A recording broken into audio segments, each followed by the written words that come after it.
Hello，大家好，欢迎来到我的频道，我是三小妹。因为晚上经常会可能有很刺鼻的气味熏醒，经常打电话向环保局啊，还有热线电话投诉，没有什么效果，他就有工作人员上门跟你说要删视频啊，有点像威胁你的那种意思。我家有个小孩，经常被那个气味闻醒了就一直哭，整晚的睡不好。现在这件事情呢，在黄冈也是一直被控诉。黄冈的夜很长，陈明纸夜味更浓。怎么了？这是凌晨3点让人起来重睡吗？而且当大家都在陆续的呈报这件事情的时候，居然是要求要删除视频。这个臭不只是鼻子感受到了，连灵魂都感受到了。一直住在污染的空气之中，这样是否会影响寿命呢？如果真的离开人间了，要留下一句怎样的话？气味仍在，真相未死。要不是还能够闻到臭味，是不是甚至有幻觉自己是在造谣呢？麻烦把酸民都换到这个地方去，把那些善良的人们换出来好吗？酸民和酸酸的空气才比较搭。接下来的流程都已经是可预见的了。居民拍视频，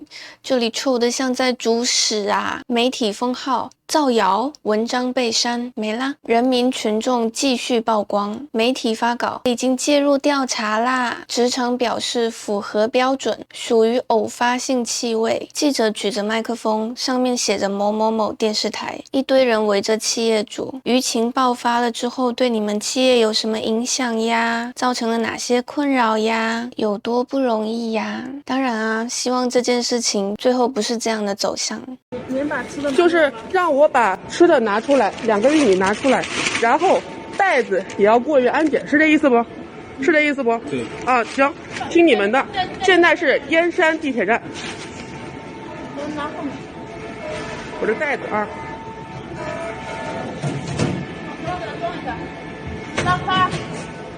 这是一个空袋子，让我把2根玉米拿出来，袋子过了一遍。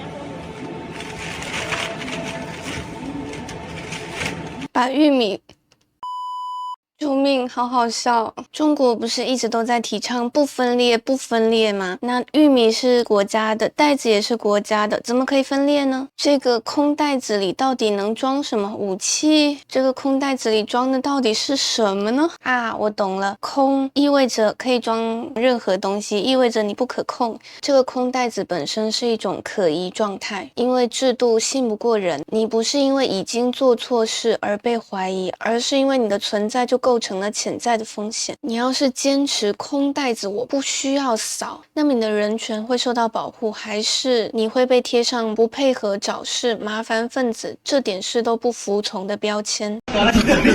昆山人吧，干1个月工资发了2年多，要跳楼了。我觉得更讽刺的是，这个人叫什么名字根本没有人知道，因为他是谁不重要，也可以翻译一下他的内心自白啊，我是谁不重要，因为我在中国的打工人里，像我这样的人是数以万计的，不是没干活，是没人认你干过活，勤勤恳恳的工作了1个月，结果工资只有2000，钱被谁吃掉了？他在上面这样的话，绝大多数的老师都会教小朋友啊，不要学，那太傻了。你说他是傻吗？他不知道这样很危险吗？他只是太累了，而且喊冤有用吗？做得多有用吗？只是显得你不给面子，不知足。工资又没有拖欠你，也发给你了，2000是你嫌少，别人也能活，怎么就你不行？你看人权分级的明明白白，他跳楼并不是因为他是个懦夫，他想死吗？我觉得不尽然，他只是不知道该怎么活。如果他真的能拿到他的钱，就像台湾一样按照工时，甚至有的是日结，他还会站在那吗？说到这里，你会不会好奇1条人命到底值多少钱？1条人命值多少钱？50万、100万还是200万？我明确的告诉你，00后的1条生命啊，只值不到3万块钱。一个00后在电子厂里面上班，每天高强度工作12个小时，导致最后猝死在了宿舍里面。工厂的第一反应就是把锅甩给了劳务派遣公司，劳务派遣公司的反应更加迅速，说员工是猝死在宿舍里面的，不是在岗位上，所以不算是工伤。出于人道主义，最后赔偿了2万7千块钱。国家明明规定1天上班8个小时，你们让他1天高高强度工作12个小时的时候，怎么不谈人道主义呢？你们口中所谓的人道主义，现在完全都变成了生意。人道主义是这么使用的吗？据我所了解，这家公司还花费了大量的钱，请了专业的律师团队，目的就是为了帮助他们规避风险。有钱请律师，没钱赔偿，没钱付工资，压榨劳动力的时候说你得理解工厂压力大，人道一点，帮帮工厂多干活。出事扯皮的时候说我们看在人道主义上给你赔偿，深层的意思就是这严格来说也不算我们的责任啦。出了人命一个推一个，甩锅给中介，不算工伤，因为人死在宿舍而不是生产线。人道主义这么温柔的词汇居然还能够用作遮羞布。中国人一直都超努力，每一代都在为了下一代，那到底是哪一代才能够真正的享福呢？大家都会互相的劝诫说，呼吁大家呀，能做正式工的尽量去选择做正式工，不要去做临时工。其实他的言外之意就是你别进外包公司，因为不止你被外包了，你的命也被外包了。接下来我将发表一些刻薄的评价，我将无差别攻击每一座城市。全国的古城除了建筑风格略有不同之外，都长一样。全国的美食街都会出现淀粉肠、羊肉串、长沙臭豆腐、重庆酸辣粉、东北烤冷面，还有这个竹筒奶茶到底是哪里的特产？为什么每个城市都有啊？每个城市都有2个大字 logo 背景板，成都、重庆、武汉，每个地标都会有一个地标性的冰淇淋，又贵又不好吃。每个网红打卡点都会有无数块我在很想你，这种出土文物的烂梗怎么还没有换掉啊？但凡这个城市有什么特产，它可以在步行街卖烂掉。大理古城有100家鲜花饼店哦，重庆洪崖洞有200家火锅店哦，长沙坡子街有500家臭豆腐店哦，完全找不到慢慢探索的快乐。地标及模板，特产及连锁。听完这个吐槽，也说明一个字：腻。旅游已经不再是探索，而是一种复制粘贴的大型素材库。整体的审美很差，这一看就是新造的，它没有做旧，没有细节上面的处理，有些真的感觉很塑料。商业街、美食街缺少整体的审美规划，有一种竭尽全力要在开屏的感觉，等彼此之间都长得歪瓜裂枣。夜间灯光更是重灾区，五光十色的钟乳石洞影响了多少代中国人？还有就是国内景区真的非常不重视声音管理。虽然我去的国家也没有那么多，但是从来没有一个发达国家的景区会听到这样子的声音。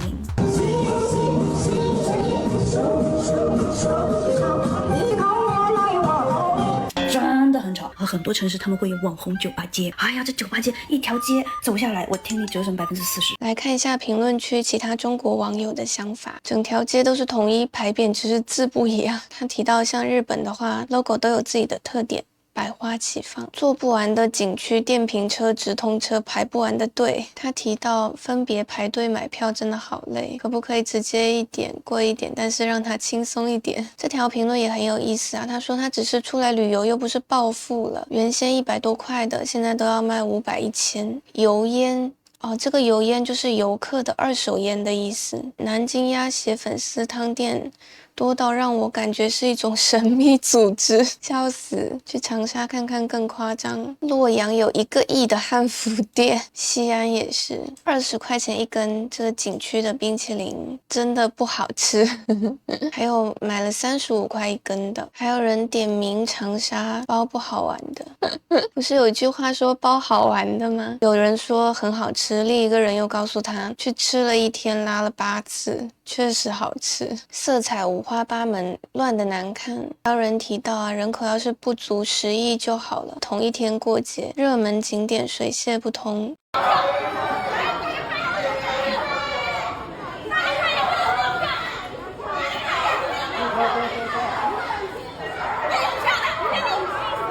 看到这个影片后呢，我就去翻了一下评论区，有人呢是说身份证只要在规定的年龄内，就算他的身高超过了，也是可以亮出身份证后有大人陪同就不用买票的。但是呢，又有人说不管年龄是几岁，身高既然有超过那个数值，那就应该要买全票。所以三小妹就到网页上面来查一下，到底他们说的哪一个是对的。这个就是百度网页所查到的规范。让我们来看一下，在北京地铁呢，6岁以下且身高1.3米以下的儿童是可以免费乘车，到了14岁以上全都要买全价票。在上海的话，超过1.5米就是全价票，也就是说上海主要看的的是身高，然后北京的话是无论身高如何，只要是14岁以上就买全价票。上海跟北京的规则是不同的，然后广州就不是1.3，是1.2米以下免费乘车，1.2米到1.5米之间是半价票，超过1.5米就是全价票。广州也是按照身高的，然后北京是按照身份证的。深圳的话，